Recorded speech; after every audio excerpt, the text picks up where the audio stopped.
तें सांगता हांव जो पळय आसा पळय न्ही आतां तो सोल्युशन करपाच्या सायडीन आसा. तर प्रमोद सावंताच्या सरकाराच्या वाटेन जें करप करून घेवपाक शक्य आसा ह्या पोजिशनाचेर रावन ती गजाल त्या मतदारसंघाच्या लोकांक लागून हांव करून घेतां. आनी हांव त्या ह्या गोश्टीचेर जी पळय आसा न्ही जें म्हणणें आसा की प्रॉब्लेम हे करूंकूच जाय पूण तेजेर पयलींच जे पळय सामके उपाय आसा पळय न्ही ते जर केले जायत जाल्यार म्हाका दिसता तें व्हडलीशी आंदोलनां करपाची गरज पडना. आनी ऑपोजिशन वचून आंदोलनां बसता म्हणून रुलिंगाच्या लोकांनी बसपा जायना अशें म्हजें मत आसा. रुलिंगाच्या लोकांनी जें सोल्युशन आसा तें पयलीं काडपाचें आनी जायकत ना जाल्यार मागीर कशें आसा जायना तशी गजाल ना.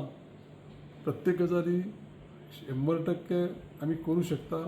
थोडो टायम लागतलो, थोडें फंडींग लागतलें आनी अकॉर्डिंगली बजेट प्रोविजन आसा त्या प्रमाणे करता आसतनाच पर्टिक्युलरली तुमकां मुद्दाम सांगता जर प्रमोद सावंताची एक स्पेशलिटी बजेट प्रोविजन ना जाल्यार सुद्दां कितें इमर्जन्सी आसा तें करून तें कशा पद्दतीन लोकांक आमी तें सेव करतले अशा पद्दतीन काम केल्लें आसा.